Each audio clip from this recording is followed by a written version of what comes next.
Ucapan bahagia. Ayat 1, ketika Yesus melihat orang banyak itu, naiklah ia ke atas bukit, dan setelah ia duduk, datanglah murid-muridnya kepadanya. Ayat 2, Yesus pun mulai berbicara dan mengajar mereka, katanya. Ayat 3, berbahagialah orang yang miskin di hadapan Allah, karena merekalah yang punya kerajaan surga. Ayat 4, berbahagialah orang yang berduka cita, karena mereka akan dihibur. Ayat 5, berbahagialah orang yang lemah lembut, karena mereka akan memiliki bumi. Ayat 6, berbahagialah orang yang lapar dan haus akan kehendak Allah, karena mereka akan dipuaskan. Ayat 7, berbahagialah orang yang berbelas kasihan, karena mereka akan beroleh belas kasihan. Ayat 8, berbahagialah orang yang suci hatinya, karena mereka akan melihat Allah. Ayat 9, berbahagialah orang yang membawa damai, karena mereka akan disebut anak-anak Allah. Ayat 10, berbahagialah orang yang dianiaya, karena melakukan kehendak Allah, karena merekalah yang punya kerajaan surga. Ayat 11, berbahagialah kamu jika karena aku, kamu dicela dan dianiaya, dan kepadamu difitnahkan segala yang jahat. Ayat 12, bersukacita dan bergembiralah, karena upahmu besar di surga, sebab demikian juga telah dianiaya nabi-nabi yang sebelum kamu. Garam dunia dan terang dunia. Ayat 13, kamu adalah garam dunia. Jika garam itu menjadi tawar, dengan apakah ia diasinkan? Tidak ada lagi gunanya, selain dibuang dan diinjak orang. Ayat 14, kamu adalah terang dunia. Kota yang terletak di atas gunung, tidak mungkin tersembunyi. Ayat 15, lagi pula orang tidak menyalakan pelita, lalu meletakkannya di bawah tempayan, melainkan di atas kaki pelita, sehingga menerangi semua orang di dalam rumah itu. Ayat 16, demikianlah hendaknya terangmu bercahaya di depan orang, supaya mereka melihat perbuatanmu yang baik dan memuliakan Bapamu yang di surga. Yesus dan hukum Taurat. Ayat 17, janganlah kamu menyangka bahwa aku datang untuk meniadakan hukum Taurat atau kitab para nabi. Aku datang bukan untuk meniadakannya, melainkan untuk menggenapinya. Ayat 18, karena sesungguhnya aku berkata kepadamu, selama belum lenyap langit dan bumi ini, satu huruf kecil atau satu titik pun tidak akan ditiadakan dari hukum Taurat sebelum semuanya terjadi.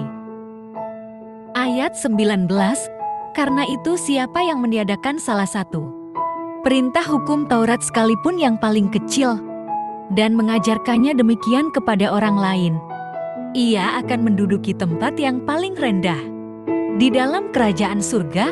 Tetapi siapa yang melakukan dan mengajarkannya, ia akan menduduki tempat yang tinggi di dalam kerajaan surga. Ayat 20, aku berkata kepadamu, jika kamu tidak melakukan kehendak Allah, melebihi ahli-ahli Taurat dan orang-orang Farisi, sesungguhnya kamu tidak akan masuk ke dalam kerajaan surga. Ayat 21, kamu telah mendengar yang difirmankan kepada nenek moyang kita, jangan membunuh.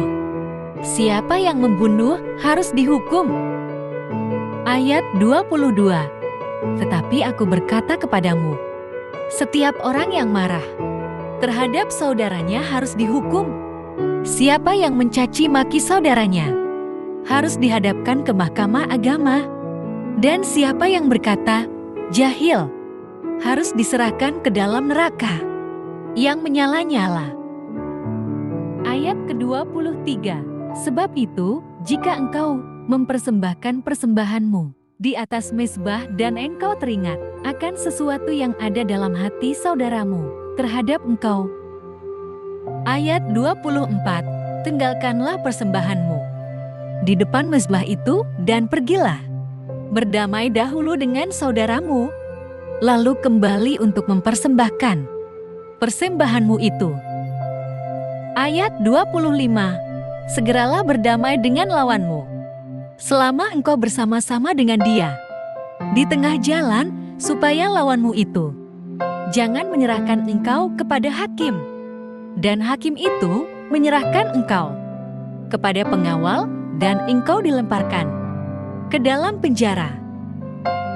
Ayat 26, sesungguhnya aku berkata kepadamu, engkau tidak akan keluar dari sana sebelum engkau membayar utangmu sampai lunas. Ayat 27, kamu telah mendengar yang difirmankan, jangan berzina. Ayat 28, tetapi aku berkata kepadamu, setiap orang yang memandang perempuan serta menginginkannya sudah berzina dengan dia di dalam hatinya. Ayat 29, jika matamu yang kanan menyebabkan engkau berdosa, cungkilah dan buanglah itu, karena lebih baik bagimu jika satu dari anggota tubuhmu binasa daripada tubuhmu dengan utuh dicampakkan ke dalam neraka. Ayat 30, jika tanganmu yang kanan menyebabkan engkau berdosa, penggalah dan buanglah itu, karena lebih baik bagimu jika satu dari anggota tubuhmu binasa daripada tubuhmu dengan utuh masuk neraka. Ayat 31, telah difirmankan juga, siapa yang menceraikan istrinya harus memberi surat cerai kepadanya. Ayat 32, tetapi aku berkata kepadamu, setiap orang yang menceraikan istrinya, kecuali karena zina, ia menjadikan istrinya berzina. Dan siapa yang kawin dengan perempuan yang diceraikan, ia berzina. Ayat 33, kamu telah mendengar pula yang difirmankan kepada nenek moyang kita, jangan bersumpah palsu, melainkan peganglah sumpahmu kepada Tuhan. Ayat 34, tetapi aku berkata kepadamu, janganlah sekali-kali bersumpah, baik demi langit, karena langit adalah takhta Allah. Ayat 35, maupun demi bumi, karena bumi adalah tumpuan kakinya, ataupun demi Yerusalem, karena Yerusalem adalah kota raja besar. Ayat 36, janganlah juga engkau bersumpah demi kepalamu, karena engkau tidak berkuasa memutihkan atau menghitamkan selai rambut pun. Ayat 37, jika ya, hendaklah kamu katakan ya, jika tidak, hendaklah kamu katakan tidak. Apa yang lebih daripada itu berasal dari si jahat. Ayat 38, kamu telah mendengar yang difirmankan, mata ganti mata dan gigi ganti gigi. Ayat 39, tetapi aku berkata kepadamu, janganlah kamu melawan orang yang berbuat jahat kepadamu, melainkan siapapun yang menampar pipi kananmu, berilah juga kepadanya pipi kirimu. Ayat 40, kepada orang yang hendak mengadukan engkau karena mengingini bajumu, serahkanlah juga jubahmu. Ayat 41, siapapun yang memaksa engkau berjalan sejauh 1 mil, berjalanlah bersama dia sejauh 2 mil. Ayat 42, berilah kepada orang yang meminta kepadamu, dan janganlah menolak orang yang mau meminjam dari kamu. Ayat 43, kamu telah mendengar yang difirmankan, kasihilah sesamamu manusia, dan bencilah musuhmu. Ayat 44, tetapi aku berkata kepadamu, kasihilah musuhmu dan berdoalah bagi mereka yang menganiaya kamu. Ayat 45, karena dengan demikianlah kamu menjadi anak-anak Bapamu yang di surga, yang menerbitkan matahari bagi orang yang jahat dan orang yang baik, dan menurunkan hujan bagi orang yang benar dan orang yang tidak benar. Ayat 46, apabila kamu mengasihi orang yang mengasihi kamu, apakah upahmu? Bukankah pemungut cukai juga berbuat demikian? Ayat 47, apabila kamu hanya memberi salam kepada saudara-saudaramu saja, apakah lebihnya daripada perbuatan orang lain? Bukankah bangsa-bangsa yang tidak mengenal Allah pun berbuat demikian? Ayat 48, karena itu haruslah kamu sempurna, sama seperti Bapamu yang di surga sempurna.